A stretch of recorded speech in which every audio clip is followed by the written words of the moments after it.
You've been preparing, making lists, setting alarms, reading the right books, telling yourself that this time will be different. But here's what nobody's saying out loud. Preparation without movement is just fear wearing a productive costume. And deep down, you already know that. So why are you still waiting? There's something happening inside you right now, a slow erosion. Not dramatic, not sudden, just quiet. The slow death of a dream you stopped fighting for. And the terrifying part isn't that you might fail, it's that you might not even try. Stay with me, because what I'm about to tell you completely changes how you see your own potential and why the version of you sitting here right now literally cannot get you to where you want to go. Think about the last time you genuinely surprised yourself. Not performed well, not got lucky, surprised yourself. That moment exists. You remember it. That version of you, the one who showed up when it mattered, that person is still in there. But here's the uncomfortable truth. You've been negotiating with yourself, trading your real life for a comfortable one, swapping your actual dreams for smaller,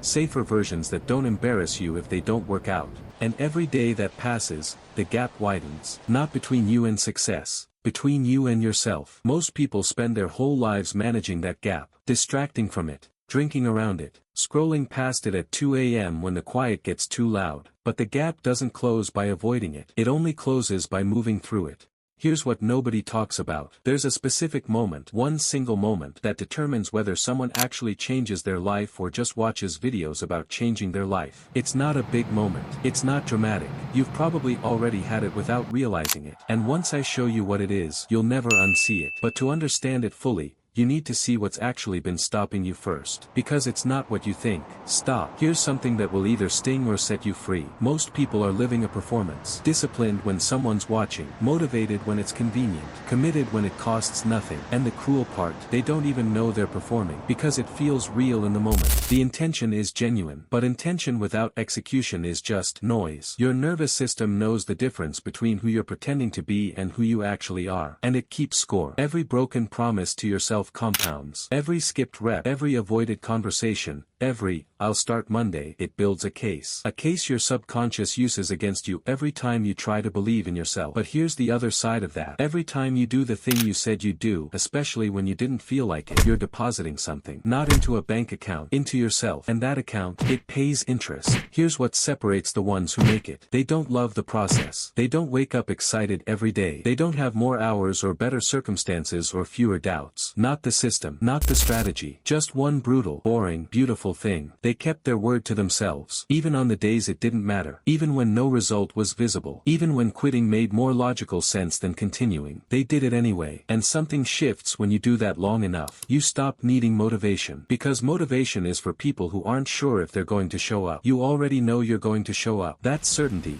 That's not discipline. That's a new identity. And once your identity changes, everything else follows. Your decisions, your standards, the people you tolerate, the situations you walk away from. You don't fight for the life you want anymore. You simply stop accepting anything less. And here's the thing about identity. Once it's built, doubt stops having the same power over you. Fear stops feeling like a stop sign. It starts feeling like a signal, like a compass pointing exactly toward where you need to go. Because anything that frightens you is growing you. Run toward it. Not because it's easy, because that's where you're being made. Now, that moment I mentioned earlier, the one that separates people who change from people who just think about changing. Here it is. It's the moment you stop waiting to feel ready and move anyway. That's it. Not a revelation. Not a revelation. A decision. The people who make it never committed to succeeding for the rest of their lives. They just decided not to quit today. One day, one decision, repeated until the life they imagined became the life they live. Unglamorous, unsexy, relentlessly effective. You're closer than you think. Not because it's getting easier. Because you're getting harder. Every time you stayed when you wanted to leave. Every time you showed up when no one would have known if you didn't. Every time you got back on after falling, you were building something. Not a brand, not a following, not a bank account, a person. The person your future requires you to become. And that person, they're not waiting for the perfect moment. They're not waiting for permission. They already decided. So the only real question left is, are you going to let that person out? Because the life you've been dreaming about isn't hiding from you. It's waiting for you. And it's closer than you've allowed yourself to believe. Now move.